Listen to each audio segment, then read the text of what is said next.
So, a major new development in the political situation in America after Donald Trump won re-election to the White House. He's begun to put together his national security and foreign policy team, which is something that countries around the world look at very closely, given the power of the United States. And as they often say, personnel is policy. So the people who Donald Trump picks to be his top diplomats will be people that India will deal with closely, will be people who will determine the shape of the US-India relationship. And two of the picks so far have been very interesting, given that they happen to be strong pro-India voices, which will give some heart, some cheer to diplomats in Delhi and to the strategic community more broadly. And these are the two people I'm going to be talking about, which is number one for Secretary of State, which is, of course, like America's foreign minister. The person who will be Dr. Jaishankar's counterpart, if he should be selected, is Florida Senator Marco Rubio.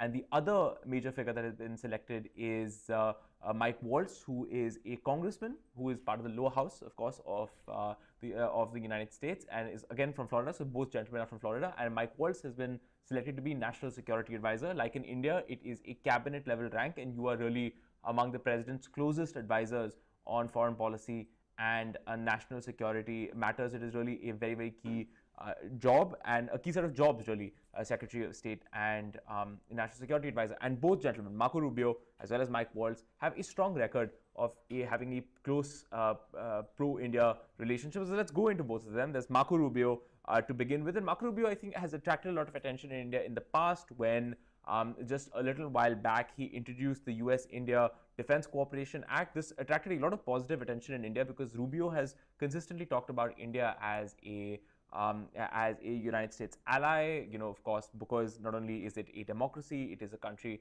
that is a free market, open democracy, shares a lot of the same values, the desire for stability as the United States, but also a country that has serious concerns about China as well. And that is something that has bound the two countries together, and that is something that Marco Rubio is very interested in when it comes to India. So he released this US-India Defense Cooperation Act that I said again got a lot of attention in India. And first of all, it called on America to provide India a lot more support when it came to territorial integrity, especially when it came to China. So allowing security assistance in defense, civil space, technology, economic investments, and so on and so forth. He, of course, also called for India to receive sort of a alliance treatment.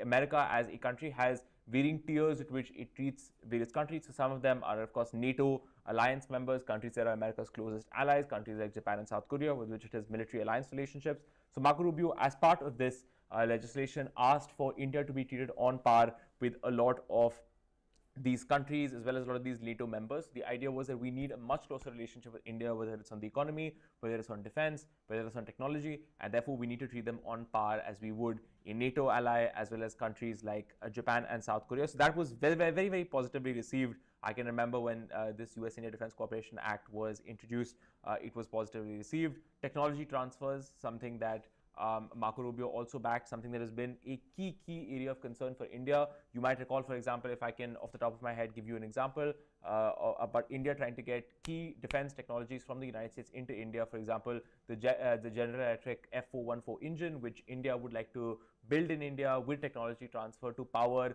future variants of India's Tejas light combat aircraft, which is very crucial to the Indian Air Force's plans to bolster its fighter jet fleet. That's absolutely essential, and India wants some initial variants to be powered by General Electric. It wants these engines to be built in India, and it needs technology transfer.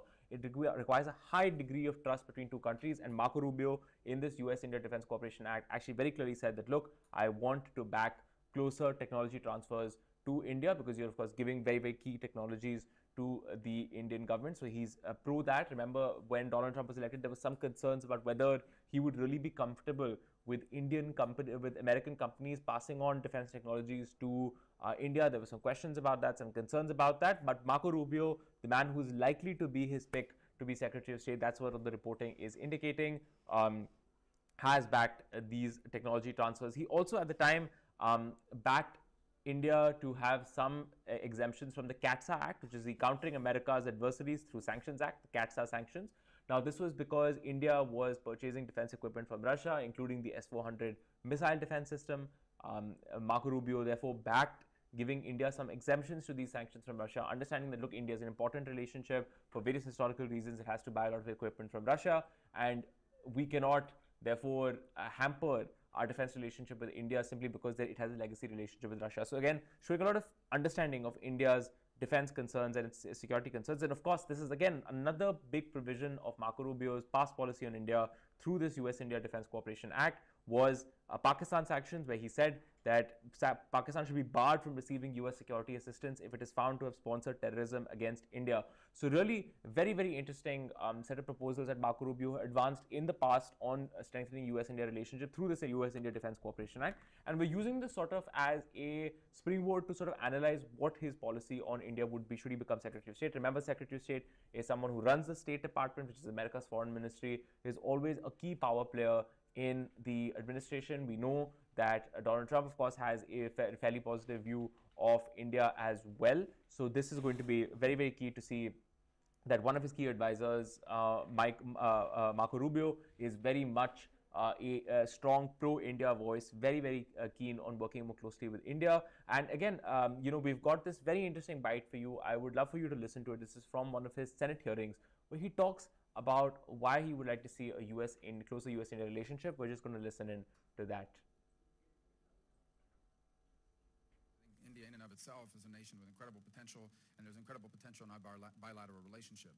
So my questions about military exchanges are not towards the desire to use viewing India as some sort of surrogate counterbalance to China in the region, but rather one that recognizes what I think is their potential and ultimately their rightful role in South Asia and across the world. So how do you see the future of U.S.-India military-to-military relations progressing in the near future? I know there's been concern in the past within India that the United States has either proven to be unreliable and or a meddling nation that if you sell arms and they want to go around and tell them what to do internally. So how has that progressed and how do you view the future? So a very interesting set of things that Marco Rubio talked about there, talking about India wanting a close relationship with India, not simply because India is of course, concerned about China as well, but really saying that, look, India in and of itself is important to us. This is a prominent strand of thinking in various, in the American strategic community, among particularly Republican presidents like George Bush, for example, that India, because it is a free market democracy, already stands, if America supports it, just in and of itself, it is valuable to cultivate a relationship with India. If India succeeds, then the region is broadly more stable, and America's strategic interests for stability in the Indo-Pacific as well as in the Indian Ocean region are broadly served if India is a strong and stable country. So that he acknowledged that. He said this is not just about China. We generally need to have a better relationship with India. There are millions of Indians living in the United States. There is a strong trade relationship, strong tech relationship. So very interesting things there. And also him saying something very, very interesting, which I think will catch a lot of attention in India. This is, of course, a clip that is several years old. But I think it hints at some of the interesting things, because he's caught on to this fact, Marco Rubio. You'll catch that at the end of it. He said that, look, there is often this sense that we have given India support, but America has then been seen as unreliable. It has been seen as using that arms aid for strategic leverage. I think an example that pops to my mind is after the 1962 war, America really did provide a great deal of military assistance to India once India lost the 1962 war with China, as well as during the conflict. But the problem was that then after that, of course, it sought to push India into some sort of reconciliation with Pakistan on the issue of Kashmir. So Marco Rubio then tapping into something like that. Of course, he didn't use that example, but really tapping into this idea that, look, we have been seen as unreliable in India's past. We have been seen as interfering in their domestic politics. What's going on here? What progress is being made there? So again, it seems like he's someone who's sensitive to those concerns, someone who understands that this has been the history of the US-India relationship. And again, Marco Rubio is seen as someone who is seen as a specialist on foreign policy. So it seems like someone who knows India well and is likely to work strongly to promote US-India interests. Another thing before we move on to Mike Waltz, I want to talk about Marco Rubio. One more thing is that he has been a strongly anti-China voice, been a prominent China hawk when it comes to the broad spectrum of US politics. Of course, that is now you have both Democrats and Republicans moving to sort of a China skeptic view. But some of the things that he's backed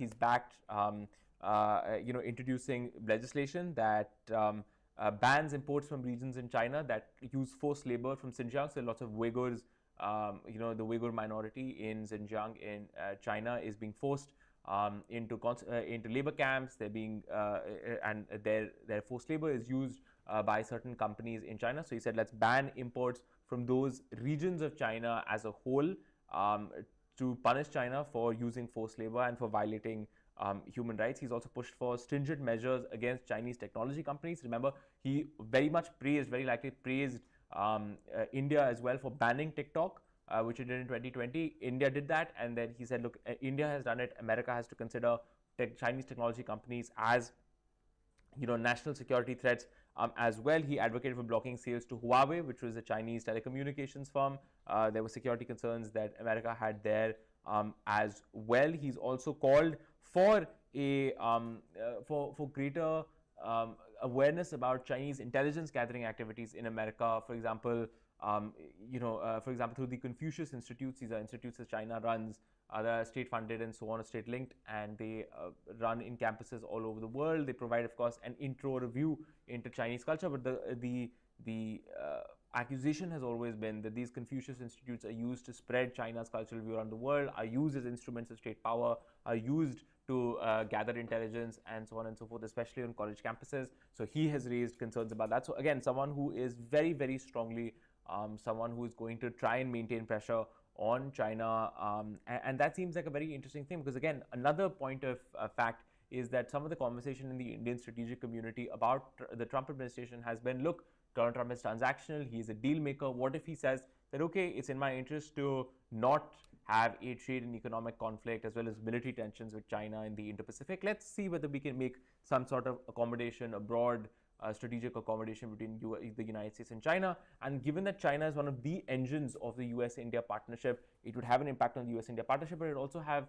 an impact on India's strategic position if the United States tries to sort of make peace and placate China in any way. That was at least some of the concern, but it seems that under someone like Marco Rubio, he has a strong China hawk streak. So you can be sure that that is going to be a situation where America is going to have a consistent policy of continuing to maintain a China skeptic position, continuing to work with India more closely on these issues. So as far as we know now, of course, not ruling out any idea of a broad, shall we say, a broad understanding with the Chinese, that it may or may not happen. We do not know, but that has been some of the conversation. But it does seem that Marco Rubio at this point in time is definitely someone who has been a strong pro-India voice as well as a China hawk.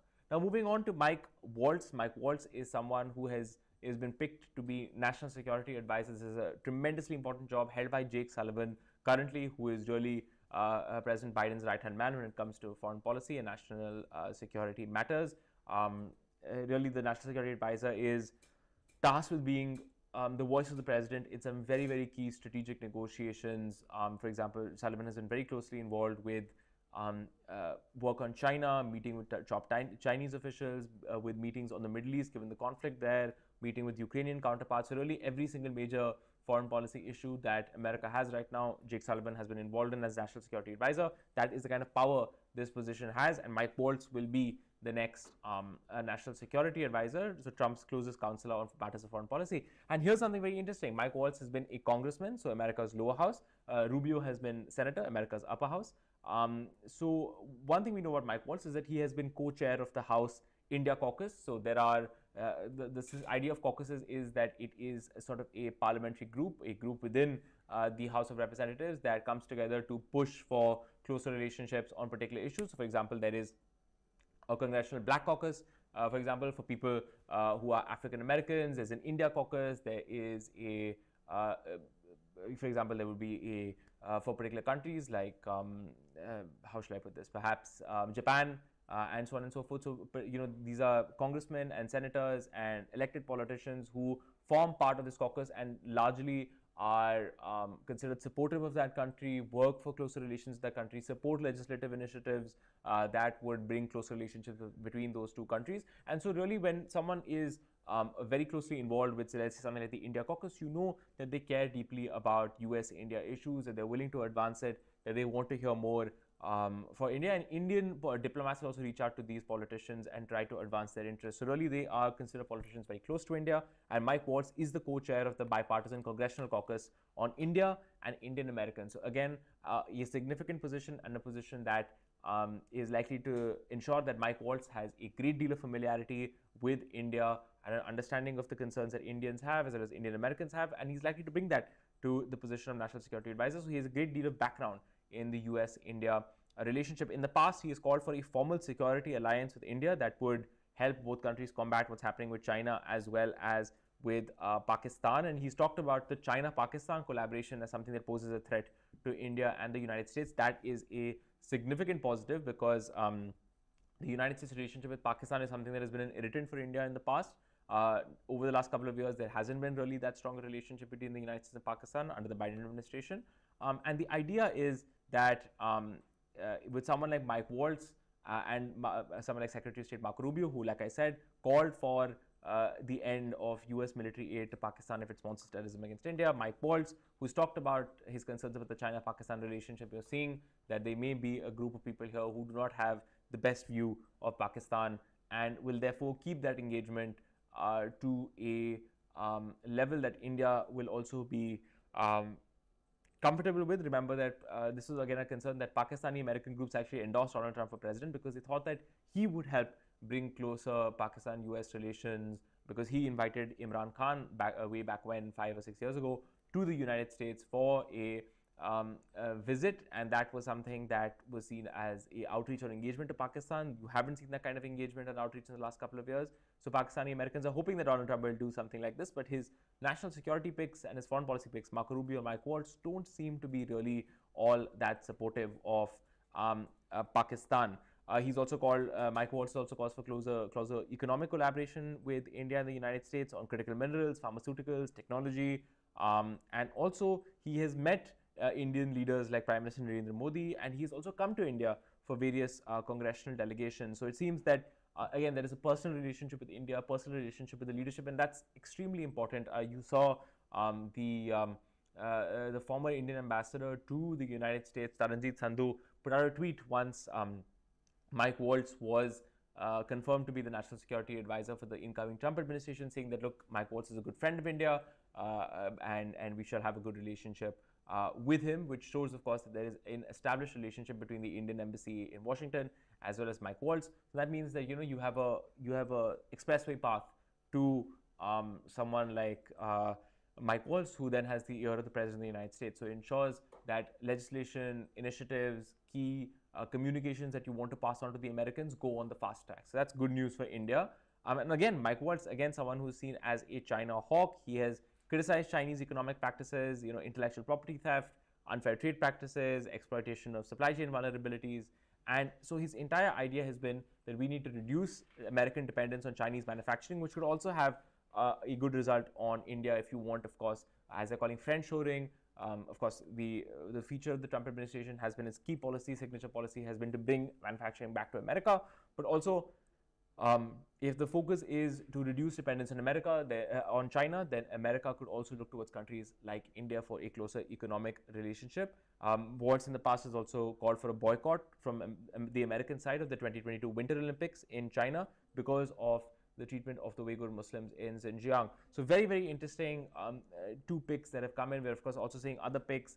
Elise Stefanik becoming US ambassador to the United Nations. Again, someone who has had a close relationship with India. But again, these are the two picks that will absolutely attract a lot of attention. Mike Waltz to become National Security Advisor, and Marco Rubio. With Mike Waltz, we have fairly confirmed. Marco Rubio, it's reports coming in, but it seems very likely various news media outlets are reporting that he is likely to be the next Secretary of State of the United States. Senator Marco Rubio and Congressman Mike Waltz, these two leaders, both from Florida, both with lots of foreign policy experience, both with a close relationship with India. So far, despite the uncertainty of the US-India relationship, some of the concerns about Donald Trump, it seems that the two people he has picked so far to be really the anchor weights of his foreign policy when it comes to India. They seem to be steady hands, people who know India well and seem like they are respectful of India's interests. That's all we have for you right now, but we will keep you absolutely updated on